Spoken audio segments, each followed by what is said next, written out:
Bérénice Plumet lissa sa veste verte simple, se tenant près de l'académie de Chênevive, située dans la paisible petite ville. Elle avait une apparence discrète. Taille moyenne, cheveux châtains tressés simplement, lunettes rondes et une silhouette mince qui la rendait délicate. Ses vêtements sobres reflétaient sa personnalité calme.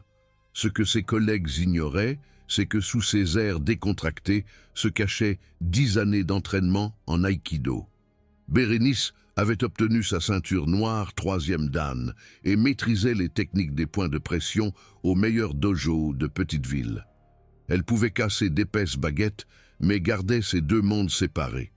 Le français était sa véritable passion. Les bâtiments en pierre grise de l'académie de Chênevive comptaient 42 salles de classe. La salle de Bérénice, la 112A, était située près du bureau principal au rez-de-chaussée, à l'écart des zones les plus fréquentées. Sa première semaine à Chênevive commença avec un espoir discret.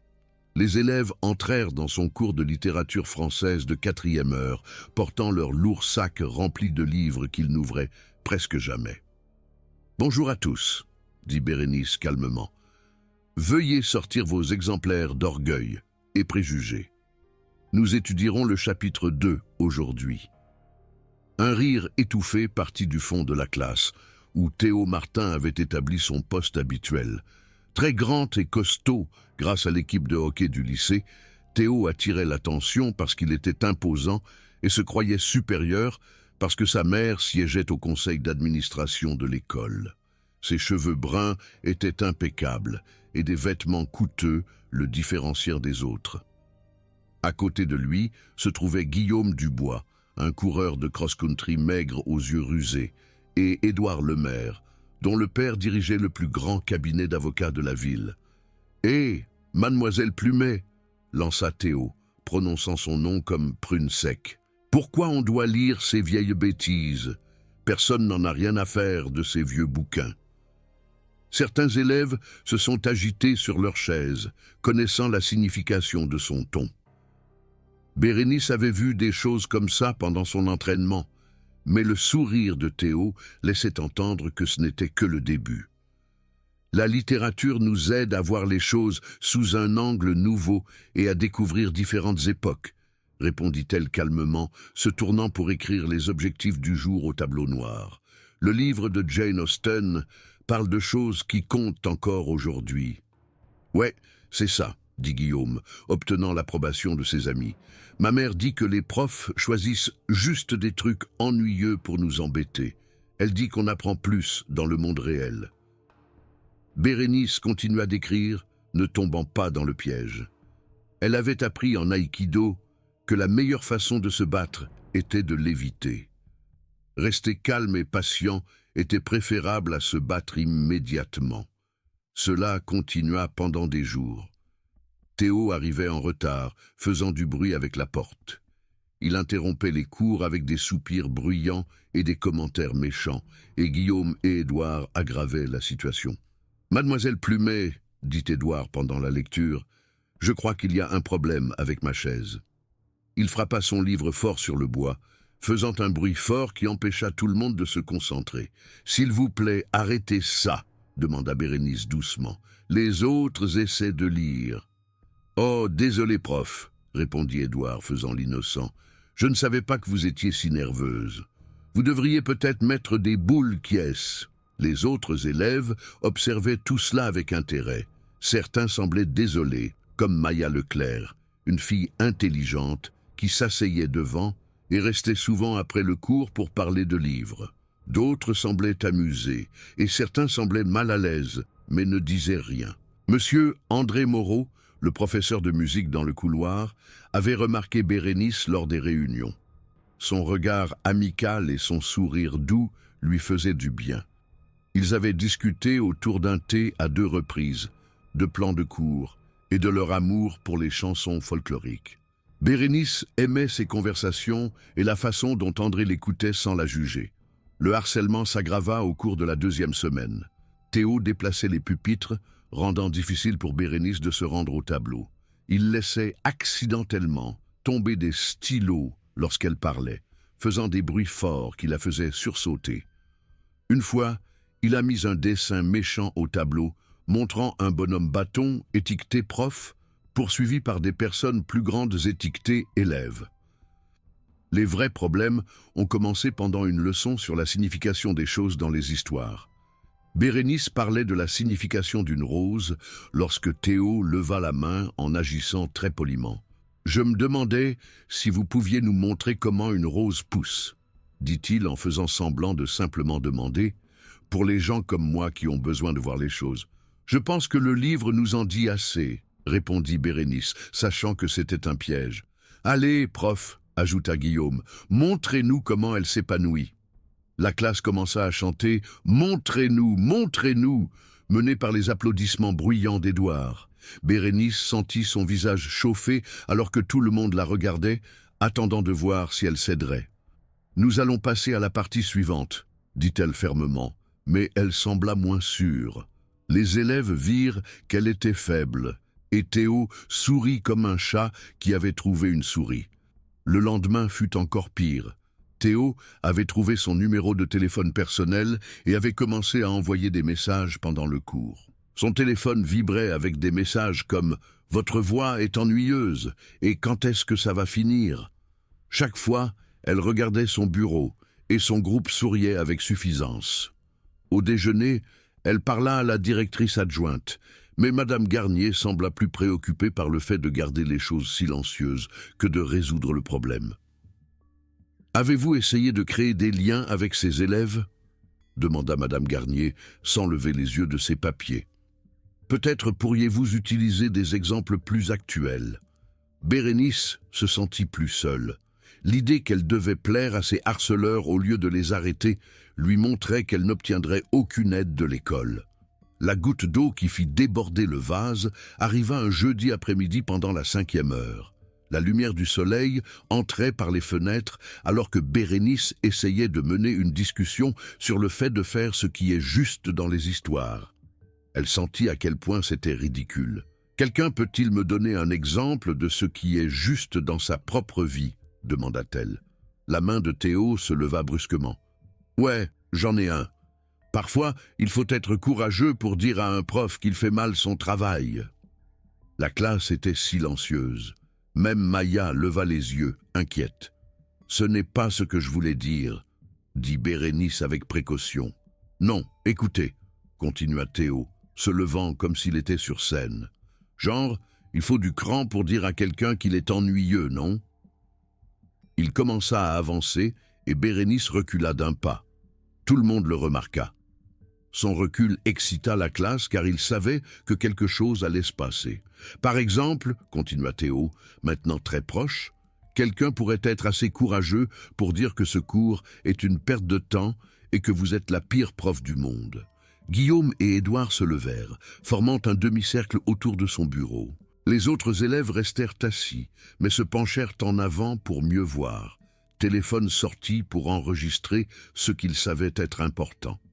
« Veuillez retourner à vos places, » dit Bérénice, sa voix sonnant inquiète. « Ou quelqu'un pourrait être assez courageux, » dit Théo, se rapprochant, « pour dire que vos vêtements ont l'air de sortir d'une boîte d'objets trouvés. » Ses amis rirent bruyamment.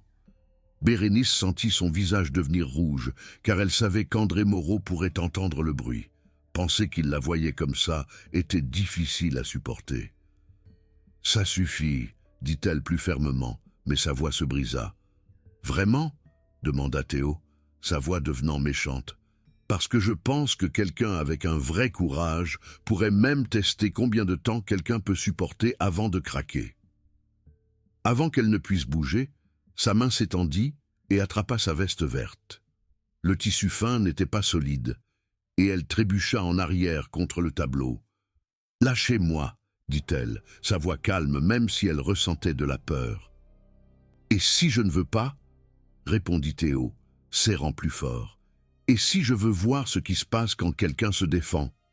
La pièce était silencieuse alors que ses doigts tiraient sur le tissu.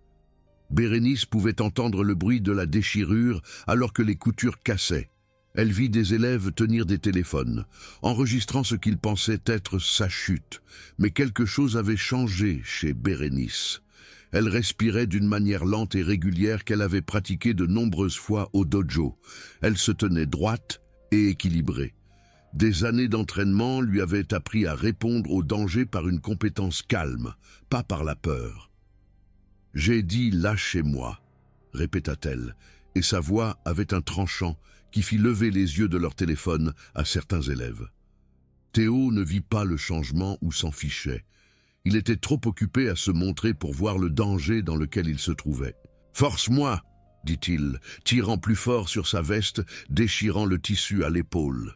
Le bruit du tissu qui se déchire était de trop.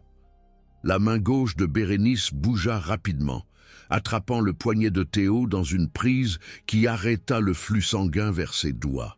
Au même moment, sa main droite frappa son coude à l'endroit précis pour briser sa prise. Le mouvement s'appelait un kote gaeshi en aïkido, et Bérénice l'exécuta parfaitement. Théo sembla choqué, alors que sa main s'engourdissait et que son bras était tordu derrière lui. Avant qu'il ne puisse bouger, elle se déplaça sur le côté et utilisa son propre poids pour le pousser face contre le tableau. « Qu'est-ce que tu fous ?» cria Guillaume, se précipitant pour aider son ami. Bérénice se tourna vers lui avec un regard qui l'arrêta. Elle avait l'air calme et comme si elle savait ce qu'il allait faire avant qu'il ne le fasse. « Je ne ferai pas ça », dit-elle simplement, et il se figea. Théo essaya de s'échapper, mais chaque mouvement fit serrer Bérénice plus fort. Elle avait son bras à l'angle exact pour lui faire mal, sans vraiment le blesser, un moyen de le contrôler sans causer de dommages durables. « Voilà comment ça marche », dit-elle, sa voix forte dans la pièce silencieuse. « Vous pouvez vous excuser de m'avoir attrapé et d'avoir déchiré mon manteau, ou je peux vous montrer d'autres choses que j'ai apprises pendant mon entraînement en aïkido. » La nouvelle frappa la pièce comme une bombe. Les élèves qui avaient enregistré voyaient maintenant quelque chose de différent de ce qu'ils pensaient. Au lieu d'une prof faible dont on se moquait, ils virent une combattante entraînée restant calme. « T'es folle » haleta Théo, le visage contre le tableau. « Non » répondit Bérénice calmement. « Je suis quelqu'un qui est devenu prof parce que je me soucie de l'éducation et du respect. Mais je suis aussi quelqu'un qui ne se laissera pas toucher dans sa salle de classe. » Édouard commit l'erreur d'essayer de se faufiler derrière elle pendant qu'elle était occupée avec Théo. Les yeux de Bérénice, entraînés par des années de pratique, virent le mouvement immédiatement. Sans lâcher Théo, elle se tourna et donna un coup de pied à Édouard dans l'estomac, le faisant se pencher et retomber dans une rangée de pupitres. Le coup de pied s'appelait un mae-geri en karaté et Bérénice l'avait fait de nombreuses fois contre des sacs et des coussins. Elle s'était retenue, utilisant juste assez de force pour lui couper le souffle. « Quelqu'un d'autre ?» demanda-t-elle, regardant autour de la pièce avec un regard calme. La pièce était silencieuse. Les élèves qui avaient ri fixaient leur prof sous le choc. Les téléphones enregistraient toujours, mais maintenant c'était à propos de sa compétence, pas de sa faiblesse. « Voilà ce qui va se passer », dit Bérénice, tenant Théo fermement.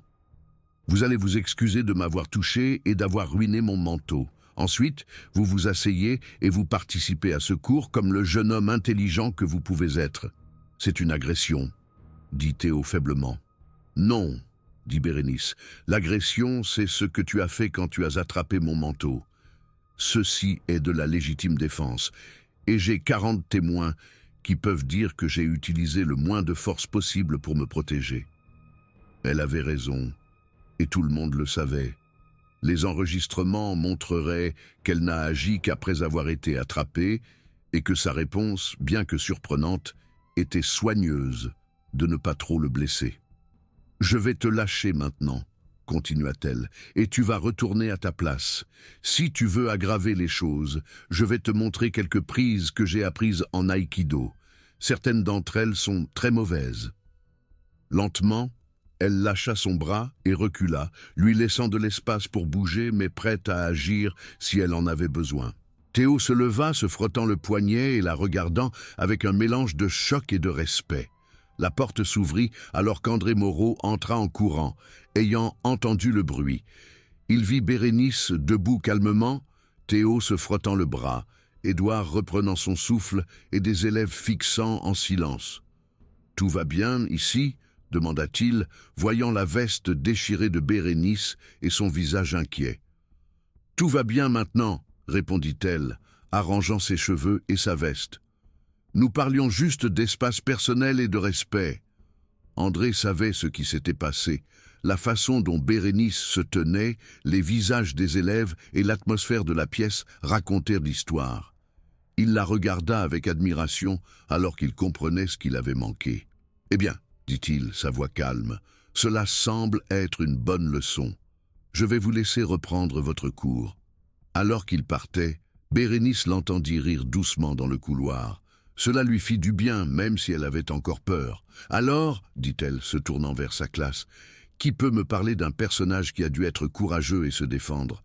La main de Maya se leva brusquement. « Élise Benoît !» dit-elle, sa voix pleine de respect. Elle a défendu ce qui était juste, même quand c'était difficile. « Bon exemple !» répondit Bérénice, reprenant sa leçon. Qu'est-ce qui rendait son courage si spécial? La discussion en classe fut la meilleure qu'elle ait eue depuis son arrivée à Chênevive. Les élèves qui ne parlaient jamais auparavant posèrent de bonnes questions. Même Guillaume, bien qu'encore incertain, dit quelque chose d'intelligent sur le fait de faire ce qui est juste. Théo resta silencieux pendant le reste de la période, mais il ne causa aucun problème. Il s'assit à sa place, touchant son poignet et regardant Bérénice avec curiosité, pas avec colère. Quand la cloche sonna, les élèves sortirent tranquillement, regardant leur prof. Les enregistrements téléphoniques étaient partagés, mais ce n'était pas ce que Théo avait prévu. Au lieu d'une prof faible, il montrait une femme forte se défendant.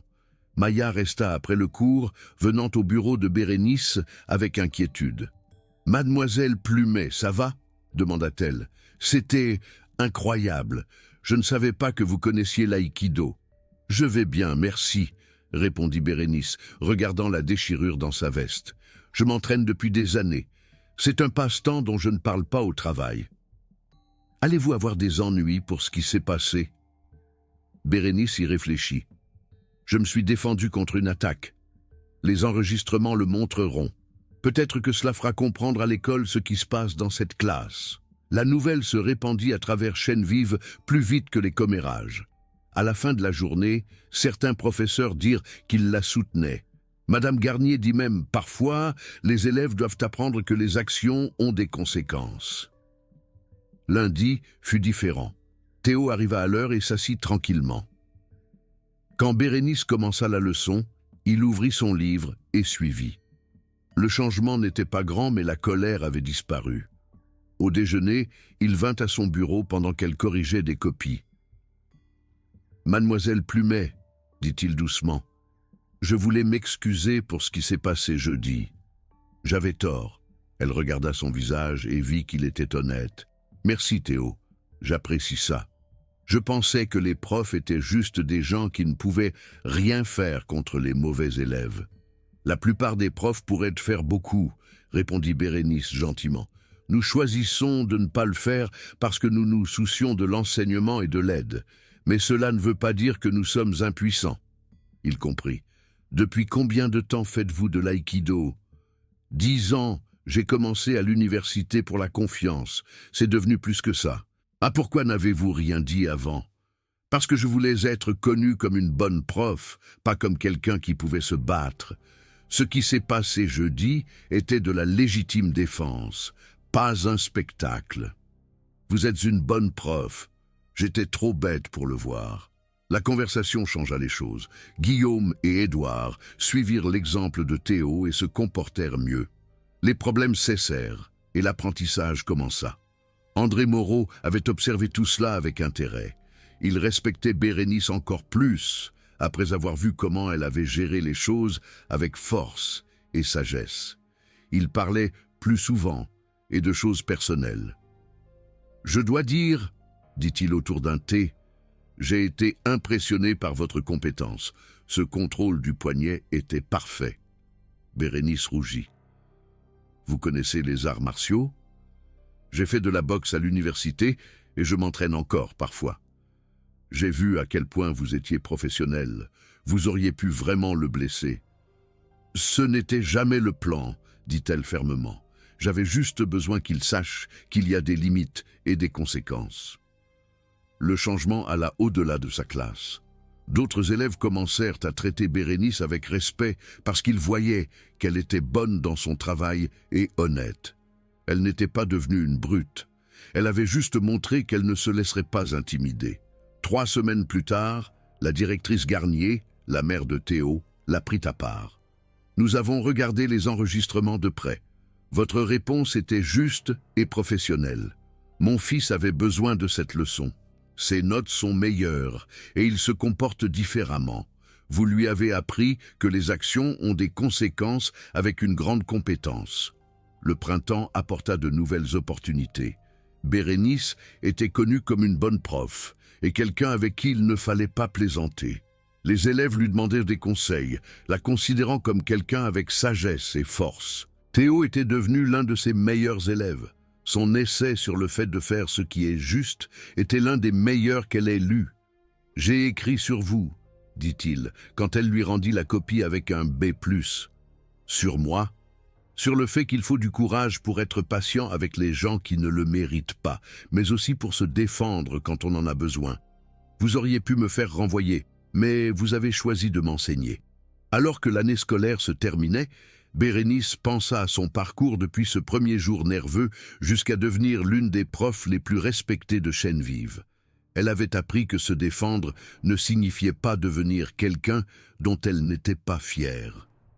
André Moreau était devenu important dans sa vie, leur relation passant d'amis de travail à de vrais partenaires. Il aimait sa force et sa gentillesse. Le dernier jour d'école, Théo s'arrêta dans sa salle une dernière fois. « Mademoiselle Plumet, vous avez changé ma façon de penser. Ma mère m'a toujours dit qu'être fort signifiait rabaisser les gens. Mais vous m'avez montré que la vraie force est de savoir quand ne pas pousser et quand riposter. Qu'est-ce que tu retiendras le plus de cette année ?» Il réfléchit un instant. « Que vous auriez pu me détruire ce jour-là, mais vous avez choisi de m'aider. Je veux être quelqu'un qui a le pouvoir de blesser les gens, mais qui choisit de les aider à la place. » Alors que l'été commençait, Bérénice rangea sa salle se sentant plus heureuse que jamais auparavant. Elle avait relevé son plus grand défi et en était ressortie plus forte, plus intelligente et plus confiante. La veste déchirée était toujours accrochée dans son placard, un rappel du jour où elle avait appris qu'être gentil ne signifiait pas être faible et que se défendre était important. Elle avait trouvé le juste équilibre entre force et gentillesse, contrôle et patience, légitime défense et retenue. Elle avait appris que le vrai courage n'était pas de ne jamais avoir peur. Il s'agissait d'agir avec honnêteté et détermination, même quand on avait peur. Cette leçon avait changé non seulement sa classe, mais toute son idée de ce que signifiait être fort et bon dans un monde qui avait parfois besoin des deux.